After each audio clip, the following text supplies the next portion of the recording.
Assalamualaikum warahmatullahi wabarakatuh. Nama saya Muhammad Firdaus bin Muhammad Rahman, bernombor matrik C20A1105, ingin membentangkan tentang punca pengurangan pemeliharaan warisan dan budaya di Malaysia. Antara punca pertama pengurangan pemeliharaan warisan dan budaya ialah peningkatan budaya barat. Golongan muda pada masa ini kurang menghayati sejarah yang terdapat di negara kita kerana mereka lebih tertumpu kepada budaya barat. Antara contoh budaya barat ialah memakai pakaian yang terlalu ketat, tarian yang lebih moden dan sebagainya. Selain itu, punca yang kedua ialah kurangnya maklumat tentang warisan dan budaya yang disampaikan melalui media elektronik seperti televisyen, radio dan sebagainya. Kini media-media elektronik semakin kurang untuk memaparkan iklan tentang khazanah warisan dan budaya yang terdapat di negara kita. Hal ini menyebabkan golongan muda tidak mempunyai pengetahuan yang luas tentang warisan dan juga budaya yang terdapat di negara kita. Antara langkah-langkah yang boleh dilaksanakan untuk memelihara warisan dan budaya di Malaysia ialah mengadakan kempen untuk memelihara khazanah warisan dan budaya. Kerajaan boleh mengadakan kempen khususnya kepada golongan muda supaya mereka lebih berminat untuk mengetahui seni-seni warisan dan budaya yang terdapat di negara kita. Aktiviti ini boleh dilakukan pada setiap tahun demi mengekalkan seni warisan dan budaya yang terdapat di Malaysia. Selain itu, langkah yang kedua ialah menyebarkan maklumat secara meluas melalui media elektronik. Media elektronik perlu memainkan peranan untuk menyebarkan maklumat berkaitan seni warisan dan budaya yang terdapat di negara kita melalui televisyen, telefon pintar, radio dan sebagainya. Menerusi kaedah ini, khazanah warisan dan kebudayaan dapat diketahui dengan lebih mendalam oleh rakyat-rakyat di Malaysia. Assalamualaikum warahmatullahi wabarakatuh. Saya Siti Maisha binti Salihuddin, nombor matrik C20A1435. Saya ingin menerangkan mengenai langkah-langkah untuk mengekalkan warisan dan budaya di Malaysia. Langkah yang ketiga ialah peranan pihak sekolah.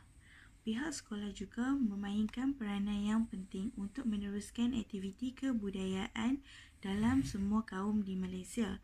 Pihak sekolah boleh mewujudkan persatuan atau kelab yang berkaitan dengan kebudayaan yang terdapat dalam sesuatu kaum. Sekolah memainkan peranan yang agak penting kerana menjadi rumah kedua kepada golongan kanak-kanak dan remaja selepas rumah mereka, dan banyak masa diluangkan oleh golongan ini di sekolah. Oleh itu, dengan adanya persatuan atau kelab yang berkaitan dengan aktiviti kebudayaan dan kesenian bagi setiap bangsa, pasti akan dapat menggalakkan pelajar terutamanya sewaktu mereka masih muda ini untuk terus melibatkan diri dan mewarisi sesuatu aktiviti kebudayaan.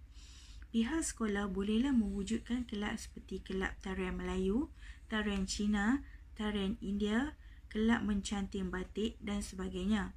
Kesemuanya haruslah mengenai budaya setiap kaum di Malaysia.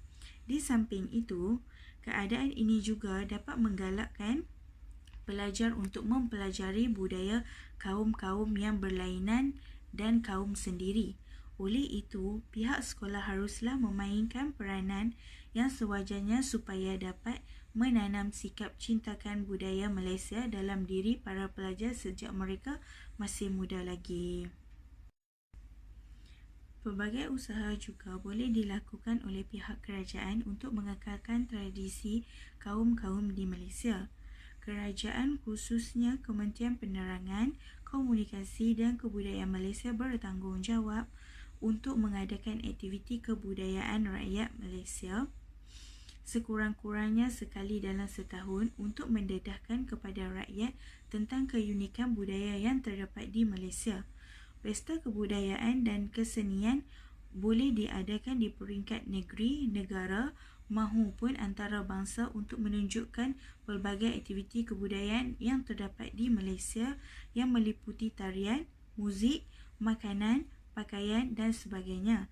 Selain itu, kerajaan juga boleh mengadakan rumah terbuka secara besar-besaran bagi setiap perayaan yang disambut di Malaysia seperti perayaan Hari Raya Aidilfitri, Hari Raya Aidiladha, Tahun Baru Cina, Hari Deepavali, Hari Gawai dan sebagainya. Aktiviti seperti ini akan dapat mengeratkan rakyat Malaysia tanpa mengira kaum apabila semua kaum disatukan di bawah satu bumbung.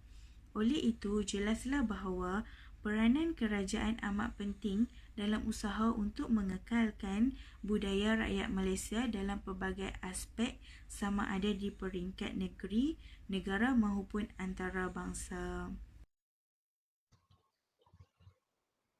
Assalamualaikum, nama saya Nur Alian Tasha binti Ramli, Nur Matrik C20A1212. Hari ini saya akan membentangkan sumber yang digunakan untuk mendapatkan ilmu. Terdapat dua sumber yang digunakan untuk mendapatkan ilmu pengetahuan bagi memelihara warisan dan budaya, iaitu yang pertama ialah media elektronik. Sebagai contoh, platform elektronik seperti televisyen berada di dalam muzium sahaja. Selain itu, sumber yang digunakan bagi mendapatkan ilmu pengetahuan bagi melihara warisan dan budaya ialah menjadikan subjek sejarah sebagai mata pelajaran yang wajib bagi setiap pelajar. Melalui pendedahan ini, mata pelajaran sejarah akan menjadikan pelajar-pelajar lebih mengetahui sejarah mengenai warisan dan budaya terdahulu. Pemeliharaan warisan dan budaya haruslah disemar semasa di peringkat sekolah. Melalui pendedahan ini juga mereka dapat memahami dan cuba untuk mempelajari warisan dan budaya secara lebih mendalam. Pihak sekolah haruslah memainkan peranan yang penting. Sebagai contoh, seorang guru haruslah menjadikan subjek sejarah dapat memberi keseronokan terhadap pelajar agar pelajar tidak merasakan subjek sejarah membosankan. Hari ini, Guru dapat melahirkan generasi muda yang berilmu pengetahuan serta memelihara warisan. Oleh itu, semua pihak haruslah berganding bahu bagi memelihara warisan dan budaya yang terdapat di negara kita. Hai, saya Barusyah bin Nahiruddin bernombor matrik C20A0948. Baiklah, untuk slide seterusnya adalah sumber yang digunakan untuk mendapat ilmu bagi mengenal pasti isu pemeliharaan warisan dan budaya. Sumber pertama adalah My Metro bertarikh 5 Jun 2019. Kuih tradisi kian dilupakan. Biskum makmur, kuih bangkit sugi, tat bunga, kuih siput dan gunting, bahulu, lapis, agar-agar kering dan halwa maskat antara kuih raya tradisional dan semakin puput daripada lidah masyarakat Melayu. Hilang minat tiada pendanaan awal mengenai makanan tradisional dan sikap lebih mengagungkan makanan luar dianggap menyumbang ke arah kepupusan sajian istimewa sempena Aidilfitri ini. Menurut pakar makanan warisan negara Profesor Maia Dr. Syarif Karim turut menegaskan sajian tradisi ini kian hilang gara-gara peribadi masyarakat sendiri. Ada juga yang segelintir masyarakat yang tidak ingin berkongsi resepi-resepi warisan ini kepada orang lain kerana takut akan ditiru dan mereka akan menjalankan perniagaan melalui resepi itu. Dan masyarakat kita juga yang suka untuk mengagung-agungkan makanan luar, tidak seperti contoh Jepun yang bangga akan makanan warisan mereka. Jadi di sini ibu bapa kena mainkan peranan untuk memberi pendedahan awal kepada kanak-kanak. Seterusnya, sumber yang kedua adalah wayang kulit. Sumber Sinar Harian Online 22 Mei 2015. Wayang kulit perlu diberi perhatian elak pupus. Persembahan wayang kulit negara ini boleh pupus jika tiada perhatian khusus diberikan oleh pihak berkenaan, termasuk memberi nafas baharu untuk menjadikan seni warisan itu mudah didekati generasi muda. Pensyarah Pusat Kebudayaan Mesti Malaya, Profesor Dr. Gulam Sawa Yusof berkata, antara langkah yang boleh mengembalikan kemenangan wayang kulit negara ialah dengan mengubah konsep dan jalan cerita persembahan itu, termasuk memasukkan unsur-unsur keislaman. Kerana kebanyakan wayang-wayang kulit yang ada ni sedia ada mempunyai mentera-mentera yang tertentu. Jadi perkara itu perlu diubah dan tanpa mengubah dan mengekalkan keaslian wayang kulit itu sendiri. Dan Tok Dalang juga memainkan peranan penting, memandangkan Tok Dalang di negara kita semakin berkurang. Jadi perkara ini perlu wajar dipandang serius lah. Tok Dalang ini perlu diberi dana untuk memastikan mereka dapat melangsungkan kehidupan, kerana banyak persembahan-persembahan tidak dapat dijalankan sekarang dan banyak juga masyarakat yang tidak meminati wayang kulit. Oleh itu Tok Dalang ini terpaksa menutup atau tidak menjalankan persembahan-persembahan itu. Assalamualaikum, nama saya Nuriza binti Muhammad, nombor matrik C20A1326. Hari ini saya akan membentangkan bahagian kerja khusus saya, iaitu menilai kebolehpercayaan sumber-sumber. Di dalam kehidupan kita terdapat berbagai sumber ilmu. Menuntut ilmu merupakan satu kewajipan. Memahami tentang isu kepentingan pemeliharaan warisan dan budaya di Malaysia. Sebagai generasi muda, kita mestilah mengkaji tentang warisan dan budaya di Malaysia ini dan praktikkan warisan dan budaya ini dalam kehidupan.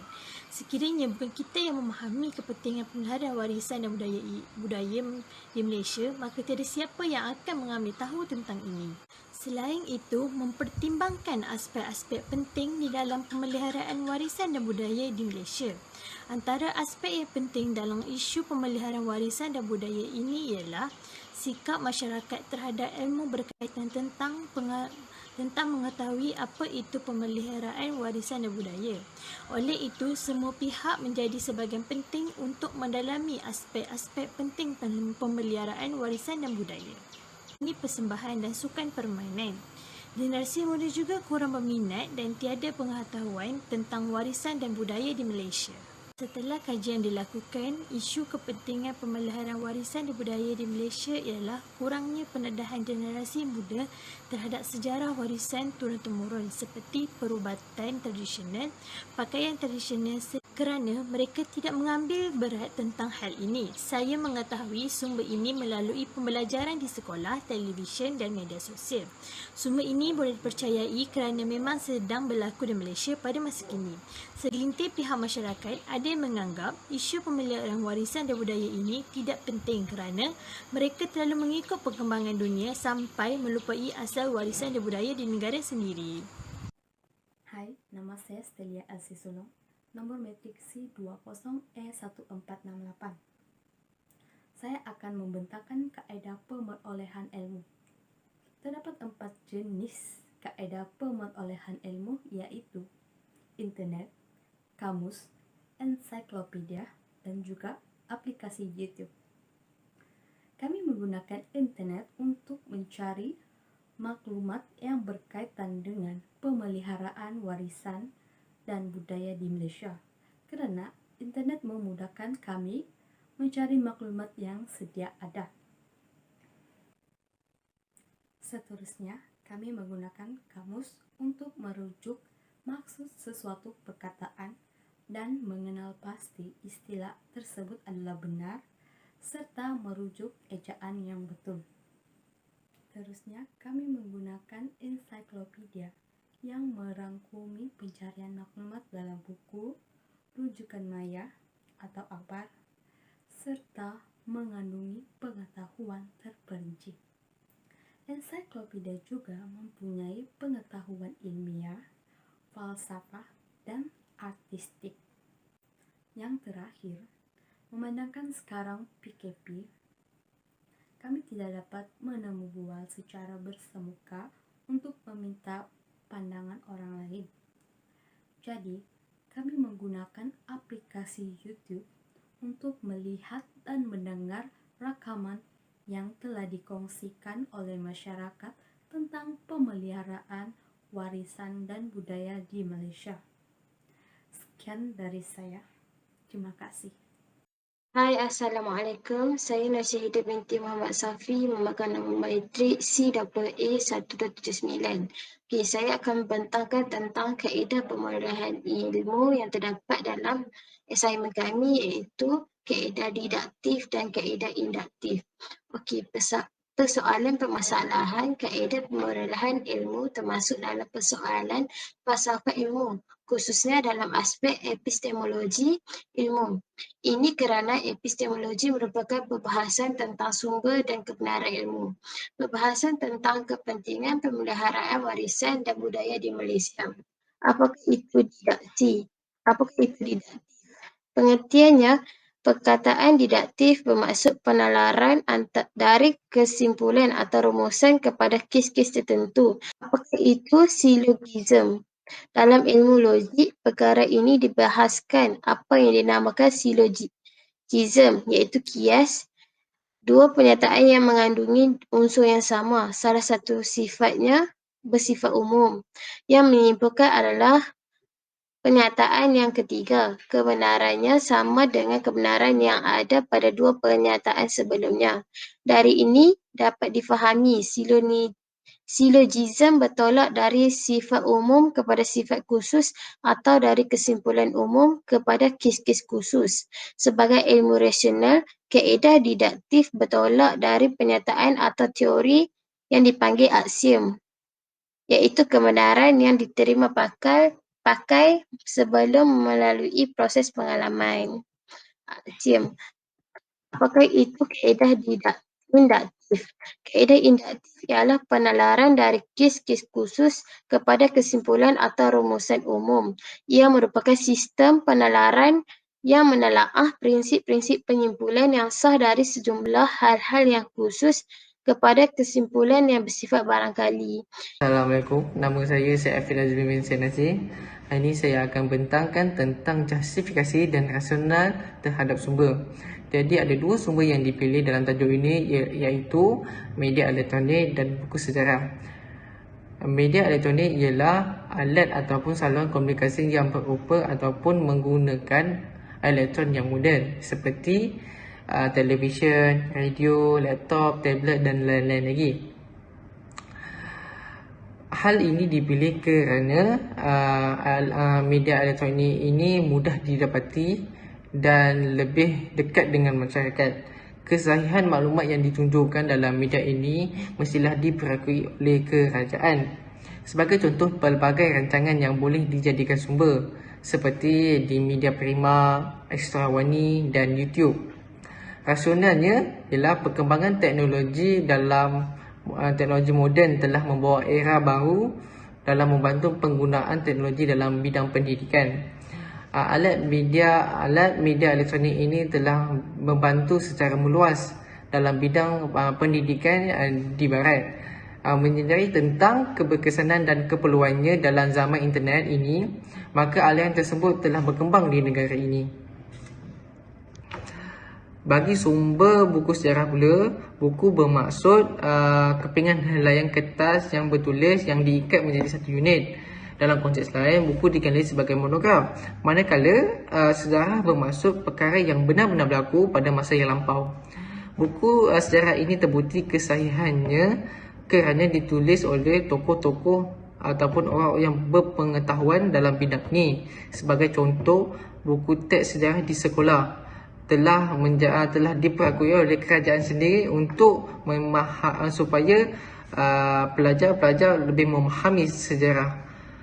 Buku sejarah ini juga mudah difahami. Hal ini dikatakan kerana cara penulisan dan gambaran yang ditunjukkan dalam buku ini telah menarik minat pembaca untuk membaca buku ini.